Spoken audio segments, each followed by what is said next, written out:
Live from the Export Beer Garden studios and brought to you, as always, by Export Ultra, the beer for here. This is the Agenda Podcast for Monday, the 17th of March. The Agenda Podcast, the home of sporting nonsense and claptrap. Brought to you by Export Ultra.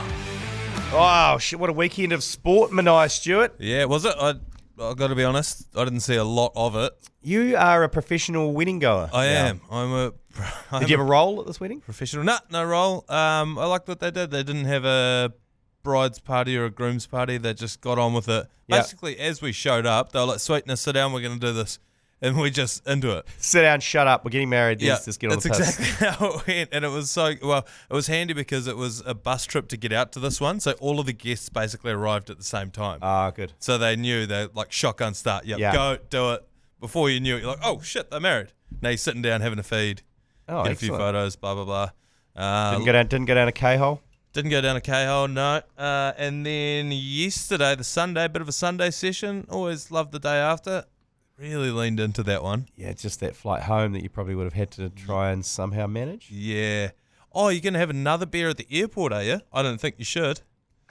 And anyway, how are you going to feel tomorrow? But you did. When your alarm goes off at stupid o'clock in the morning. And yeah, she was right, and I feel awful. Yeah, well, you get through these things. Yeah, hey, but at least you're full of beans today. Fuck now. I have been trying to shake this flu, this cold, for about a week now, and it hasn't helped. So basically, I had to do 3 commentaries over the weekend. So I did rugby Friday, Saturday night, and then the cricket on Sunday. So I have to time my pseudoephedrine high for the commentary. You're on the David Seymours. So I've gone to the Seymours, and you have to go to the pharmacy. And my lovely wife went to the pharmacy last week because she's not feeling great either. And she said, "Oh, I got the pseudo stuff." And I said, "This is not the pseudo stuff." I said, "You've got to go and ask for it." And she's like, "Oh, do you?" So I'll go do it. So I went in there with the pharmacy and I was like, "G'day, mate." He's like, "G'day." He's like, "Can I get some pseudo, please? I've got I'm fine."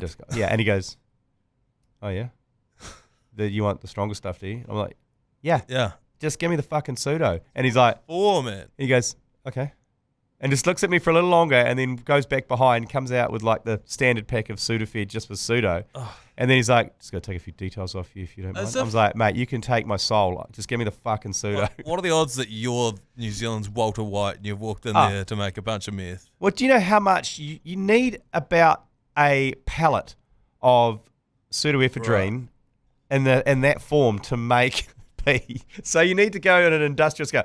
I'm not going to go back and bake some pee with... I'm feeling too ill and too sick to go back and bake up some pee. And the other part is like, there was still heaps of pee around when you couldn't buy pseudoephedrine. It's not like that was the defining factor. Fucking heaps. So I've got to go back and get some more Seymour. So yeah, I had to time my run, and I also got a whole lot of menthol, like the inhaling menthol. So where you put it into a bucket, you know, the old school where you put a towel over your head. Oh yeah. So I had to time that with that because that would clear my nasal passages to allow me to talk for an hour, and then I'll be high as a kite. And then I actually went through a checkpoint on Friday night, and I was like, "Shit, I'm dangerously wasted on pseudoephedrine here. I've doubled my dose." I was like, "I don't know." They're not checking for pseudo. Nah, they're not checking for pseudo. So they when I went for the dress test, so like, "Been drinking tonight?" I was like, "I wish." I wish I could be drinking tonight. And they're like, "What do you mean by that?" I was like, "Just give me the thing." I like to drink and drive. Yeah. Anyway, so we'll get into it. Let's start with the cricket yesterday. Okay. You obviously didn't see much of that because you were in transit. I was in transit. By the time I landed, she was all done and dusted. The thing just did not last. It was a terrible performance from Pakistan. They're so shit. I don't recognise any of them at all. No Babar Azam, no Fakhar Zaman. Only Shaheen Afridi is the only one. And I'm going to say it now, he's going to have to get 10 wickets in each game if Pakistan are getting anywhere near the Black Caps. So they scored 92. We tracked it down in about 10 overs. They were 3 down for 1 run. Oh, my God. So it was... So have they sent a B team? Is that basically what's happened? They look like it. It looks like it. But here's some audio of the first over. Gulliver's first over was a wicket maiden. Okay, come on, maiden.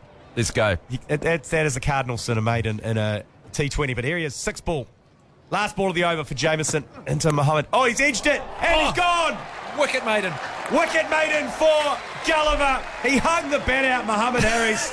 Absolutely shocking shot. Piss off, get out of here. What a terrible over. What a muppet. That was not good. He didn't try to get his head around what was going on with the wicket and the pace of the ball and how it was moving around. He just closed his eyes and swung at every ball and then finally got a nick. Well, ironically, the last ball he faced, which he got out on, was the one he didn't move his feet. And he just stood still and it angled back in. Good catch, though. See, it was the first over. He basically heaved at 5 balls. It looked like a last man stands and then edged one. And it didn't get much better from there on out. No, Duffy got a wicket the next over. Then Jameson got 2 more wickets. It was 4 for 10 or something. It was like, and then thank God we came out and got it within 10 overs. Yeah. Although I did hear you mentioned this morning when you came on the Hodaki Breakfast Show that did we take a drinks break? Oh, yes. With about a run left to go. So we were 90 for 1. And they scored 91. Yeah, so we needed 2 to win. And they hit a 4 off the last ball of the 10th over and then brought the drinks trolley on. Oh, my God. And then the first ball of the 11th over got hit for 4, game was over. So it was very cricket. Is cricket the most hydrated sport on the planet? Pointlessly so as well. Like that just, with 1 run left to go, surely let's just get this thing over and done with. And then people say, look, it's probably a sponsorship. And I know Powerade sponsor the drinks breaks and stuff, but I'm sure there's other ways of integrating it.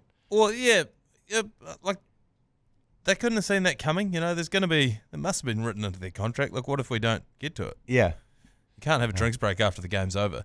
So do we hold out much hope for a more competitive series? I mean, this is the exact kind of win that the Indian cricket team would celebrate viciously. Oh, yes, absolutely. So they've got Dunedin tomorrow. Oh, no way are they winning that. Okay, and the forecast in Dunedin, it was actually 26 degrees in Dunedin yesterday. So I was checking, I was like, those poor Pakistanis are going to have to go down there and rug up some beanies. It was about 30 degrees in Christchurch yesterday. Yeah, it was a barnstormer all over the country yesterday. But I'll do another quick search to see if it's changed. But it looked pretty shocking. Morgan Stanley, by the way, at the TPC Sawgrass has just holed out from about 100 metres away. That was ridiculous. Hang on, here we go, Dunedin. So tomorrow, it's windy and raining today, so they're not going to get any training in. But it's 25 degrees.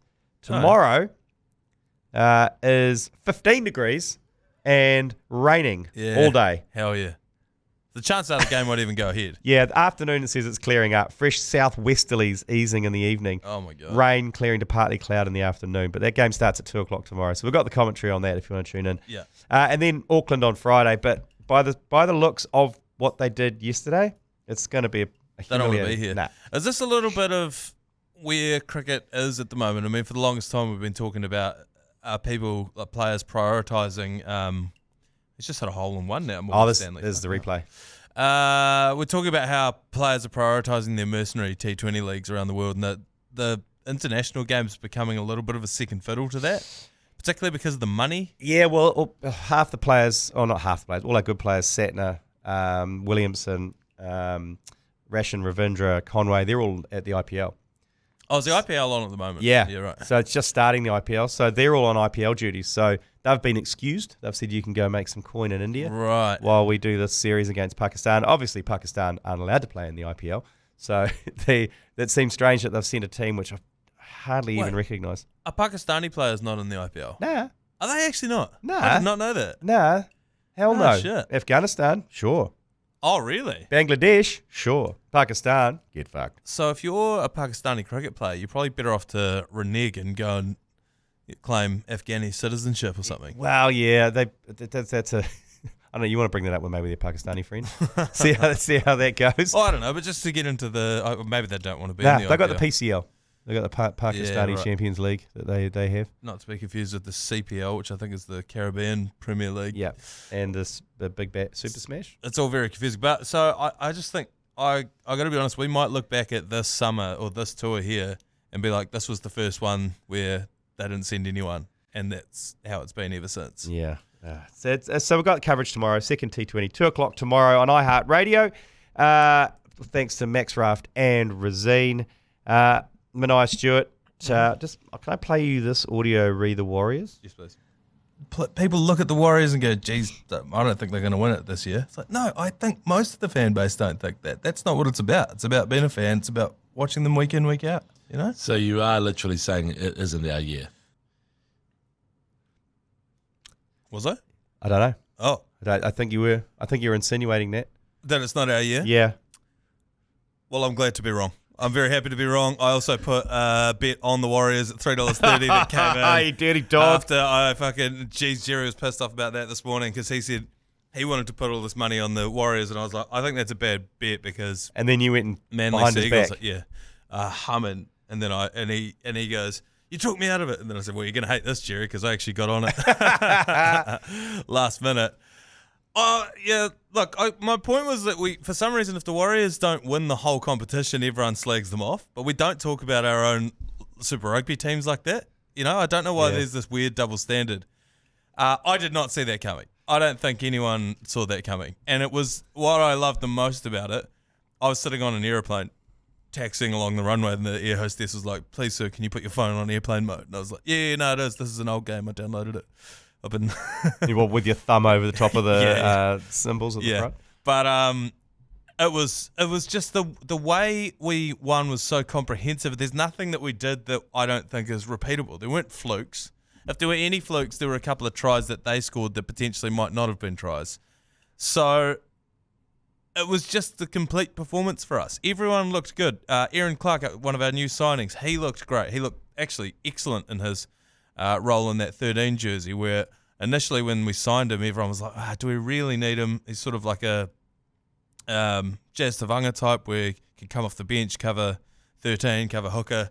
But I think he's just put his hand up and said, no, I am the lock here for this group now that Tohu Harris is out. And he looked great.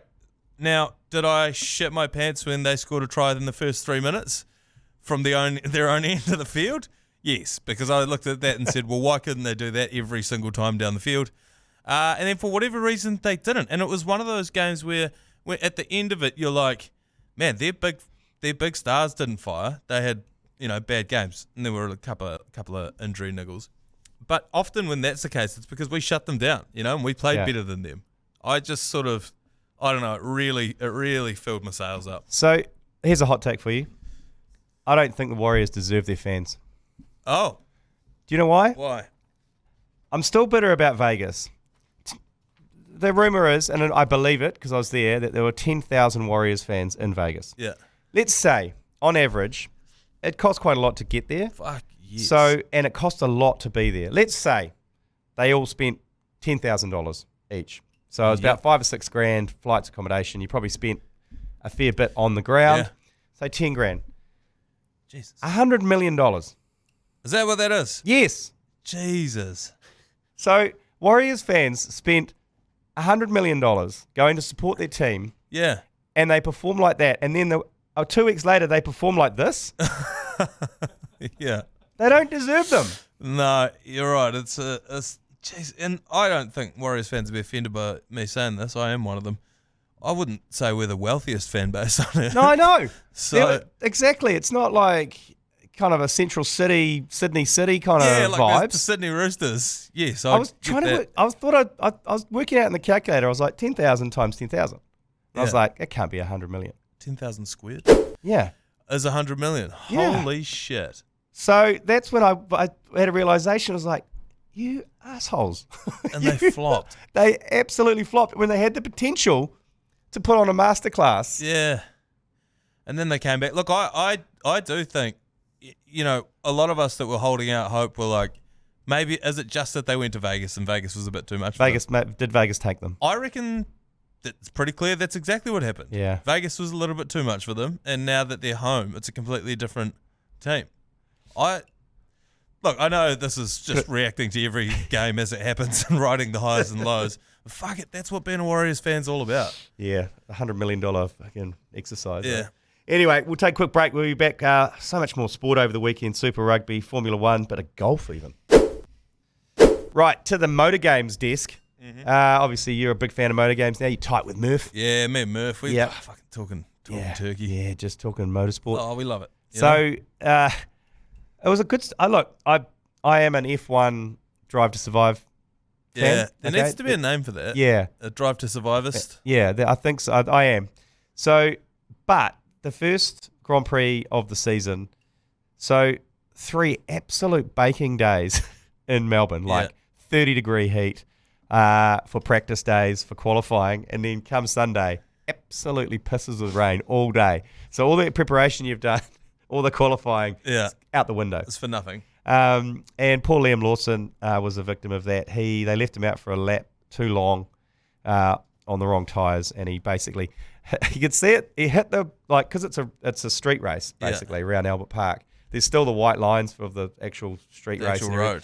So he hit that, just spun around, reversed back into the wall. 4 of the 6 rookies all crashed out. Far out. For all of the money that 4 of the 6. Yeah. Yeah. Because obviously, but experience says a lot, especially in the wet. Yeah. Because and it was such a wild ride because people were gambling on when it would rain and when it wouldn't rain. And if it didn't rain, it was in your advantage because you're on different tyres. That meant that. But if it did rain halfway through your lap, extra lap, you're fucked. So it was such a gamble. And at one stage, the McLaren guy, Zach Brown, or whatever his name is, like they've got all this technology, radars. He's leaning out of the thing, just putting his hand out, like trying to feel for the rain. It's like, is that it? Well, is that it? Would he have? He would have had gloves on as well. Yeah. Well, he's the technical director guy. Oh, right. Sorry. Yeah, he's the guy that's sitting in the pits. Oh, and then what is he going to report down? It's like, I got 15 drops of rain on my hand here. Slow down.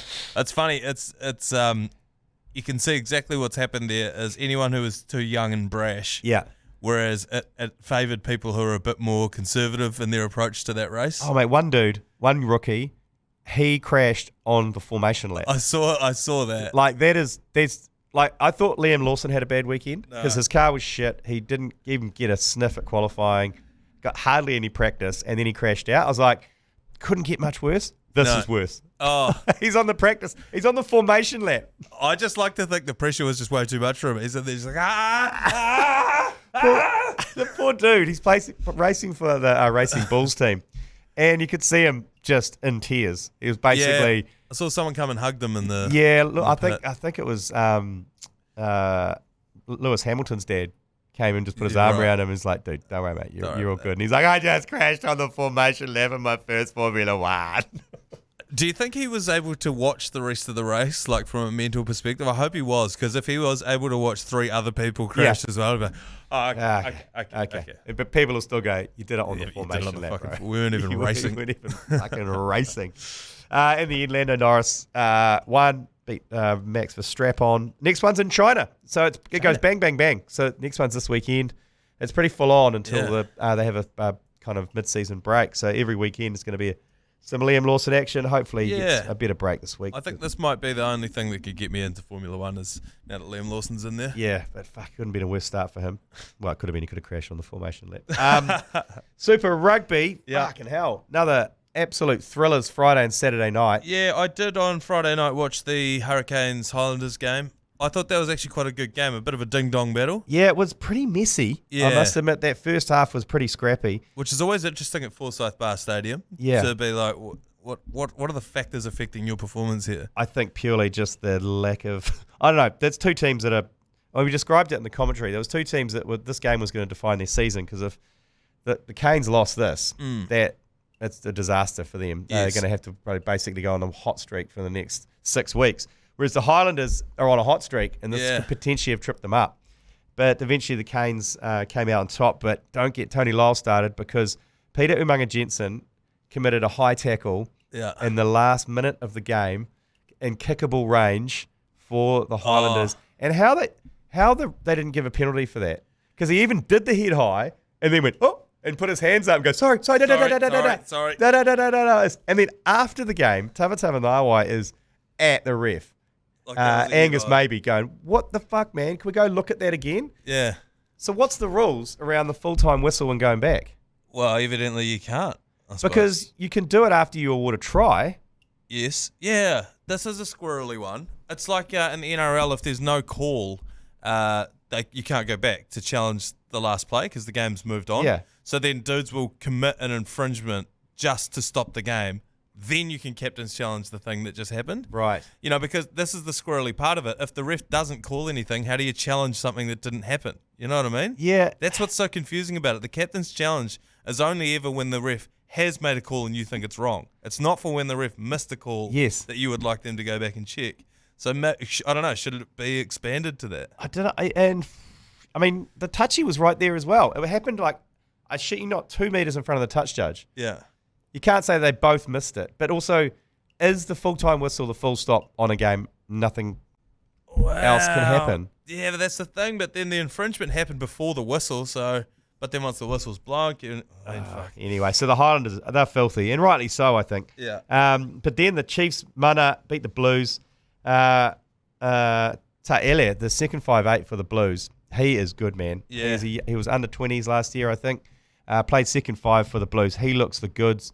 But the poor bastard got handed the ball to kick from the sideline for the Blues to take the lead. Harry Plummer was out there. Stephen Petafeta was out there. And they handed it to poor Xavi Ta'ele. And he slotted it. No, he missed it. Oh. He fucking missed it. Well, he had a mountain of pressure on him, the poor bastard. It's like, come on, guys. Like, someone else step up. You got 2 goal kickers from the sideline to take the lead. It probably would have won him the game. Yeah, and I always think in that situation, like, if you've got that kind of decision to make, how do you want to be wrong? Like, if the guy misses this, do you want it to be because you pick the guy who you called up from the under-20s team this week, or do you want it because you tried with your first string, first 5, and he just missed it, you know? Oh. That's how I'd rather lose, is giving the best guy the best chance instead of like this young buck, which also not doing great things for his confidence. No, but he'll bounce back. He looked the goods, man. He is the future Ta'ele, so keep an eye out for him in Super Rugby, and I reckon potentially a wild card for the India tour. They usually take a couple of young bucks on the India tour. I think he's definitely on that. Same with Cam Christie, the blindside flanker for the Blues. 20-year-old blindside flanker. He's a beast from Orewa. Yeah, he had an outstanding game. But the player of the game was Shooter Stevenson round the back. I don't know if you saw that pass.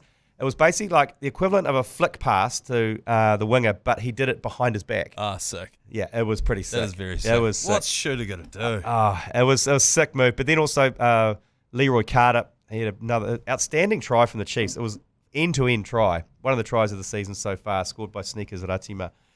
So Chiefs Mana, they prevail. Dropping off the walls. Is it theirs to lose this year? Are we in that territory now? I don't know, because the Blues took them to the wire. They didn't look like the Crusaders 3 years ago. Yeah, right. You know what I mean? Where no one gets near them. Yeah. They still look very beatable. The Chiefs. McKenzie was back in this week, wasn't he? Yes, he was. He was outstanding. So was Xavier Rowe played well as well. But as soon as Sneakers came on, it was like another level. Yeah. Can I just address the jerseys this week? So this was the Marvel round. I know we talked about it quite a bit last week. The Hulk versus Captain America matchup looked like shit. Yeah. On TV. It looked as bad as I thought it was going to. Do you know, and when the Blues ran out in their Spidey ones, it looked like, at Christmas time when they do the Santa pub crawl, and there's heaps of Santas, it just looked like a bunch of Spideys. Or if you've got kids, at some stage at the Plunkett Centre, you will hire someone to turn up as Spidey if you've got a boy. Oh, yeah. And Spider-Man turns up in the Spider-Man costume. It looked like that. 15 of them. Yeah, it looked like 15 party, hire guys to turn up in Spidey costumes because they had the breastplate and the abs and stuff on the jerseys. The winners were by far the Chiefs. Yeah.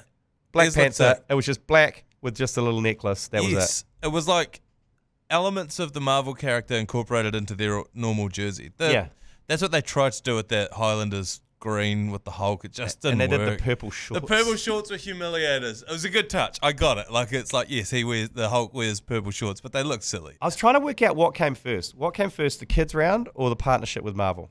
So did they have a partnership with Marvel and go, oh, this will be good, let's put it in kids round? Or did the kids round and goes, what should we do for kids round? Shall we partner with Marvel? I don't know. And there's no way Marvel would have done that for free. God, no. It's Disney. They weren't going to go, oh, yeah, sweet, rugby. Yeah. Awesome. Yeah, just take all the IP, just put them on the jerseys. Obscure New Zealand sports division. Yeah. Yeah, fuck yeah. So, good on them for doing something. Oh, absolutely. But I just, they were just a bit weird. I just think if the idea was getting kids involved, I genuinely don't know, and I don't have kids. I mean, you've got kids. Oh, I got fucking heaps of them. Are they? You do have heaps of them. Are any of them into Marvel? No. Movie? Yeah, that's the thing. Not. I don't. It wasn't mentioned once in our house. It's all over the TV. Not once did they mention. Oh, cool. Cool. They're playing in. Yeah. Why are they dressed as Spider-Man or whatever? Like I said last week, chuck Mr. Beast's face on there. Oh my God! You put FaZe Rug or Mr. Beast or some other YouTube wounders on there, and fuck, my kids would be at the game in a fucking heartbeat. Yeah, put Prime.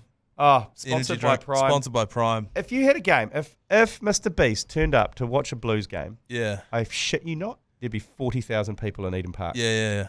It'll be a sellout. Like, you see what, like, who was that iShow Speed loser who turned up? Yeah. And people fucking lost their mind. Yeah.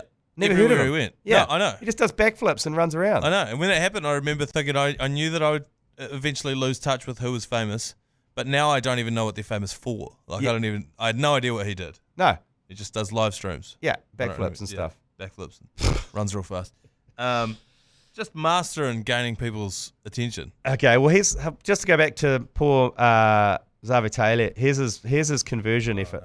And it's going to be the youngster, Elliott. Oh my goodness. Elliott from the sideline. He's getting the raspberries from the crowd. What a moment. Can he put the Blues ahead with 4.5 minutes left? Yes, he can. No, it hits the upright. Oh, how close. Oh, wow. It was just fading in. And then it hit the upright, the far upright. Oh. And the score remains 32 points. Is that McConey just death right in there? Yeah. It looked like he was going to curl it in, and it just hit the upright. So poor bugger. So there we go. Crusaders absolutely pumped the force, 55-33. Macca Springer with a hat trick.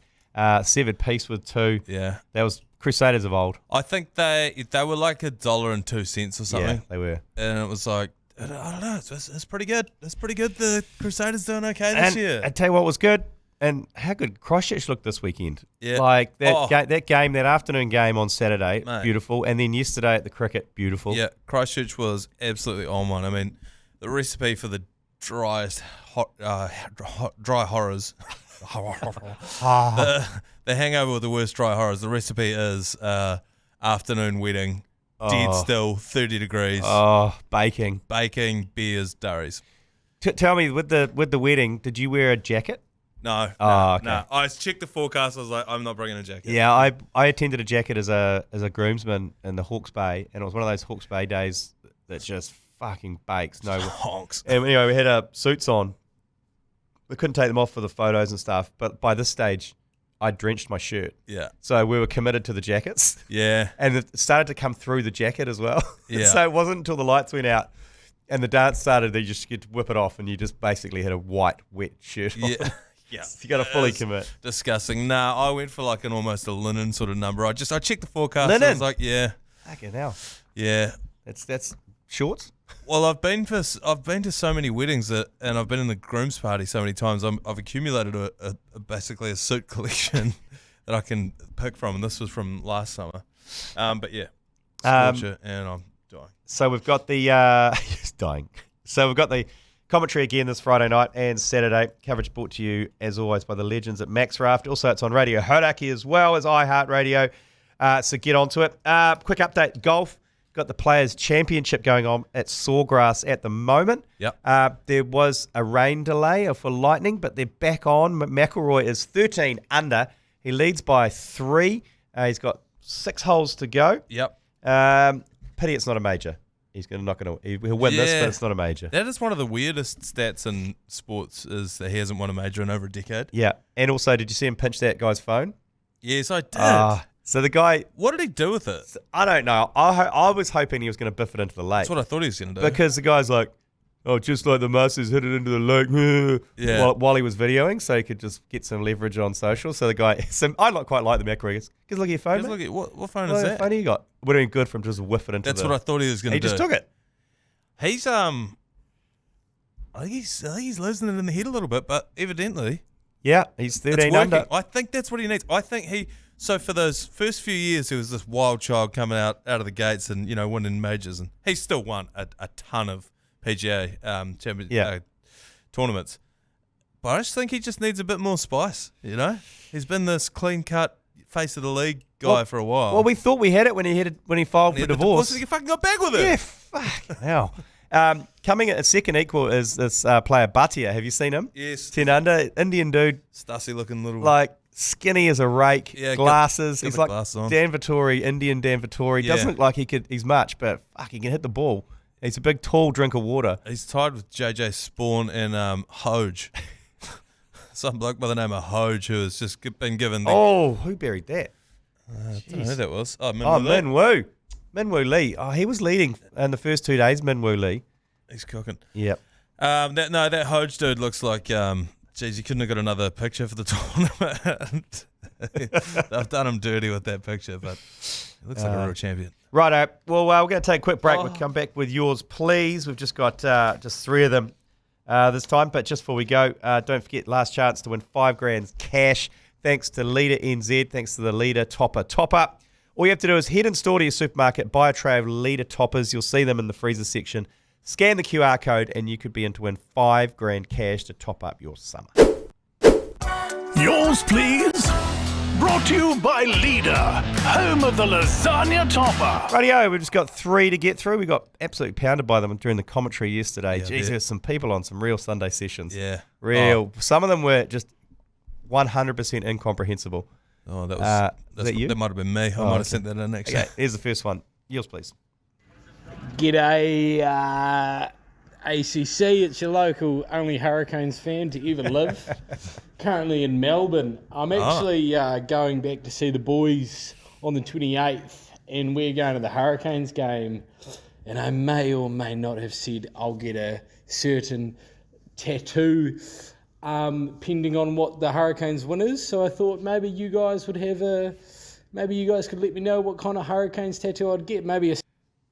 Oh, we lost it. Oh, you got to be careful of the 30 seconds. Yeah, we really kept a tight ship. Well, the logo would be an awful tattoo. Yeah. The logo is a hurricane. What about Captain America? What about the Captain Hurricane? Oh, yeah. Captain America would be pretty sick. So he's Captain Hurricane in the plane. You know that he used to be in that plane? Oh, you mean the Harbour Master? Yes. Yeah.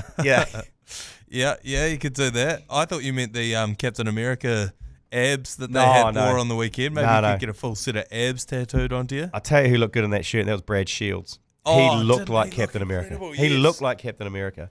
Yeah, he is. I was talking to someone the other day about they went on a photo shoot or something with him dressed as a cowboy brushing a horse.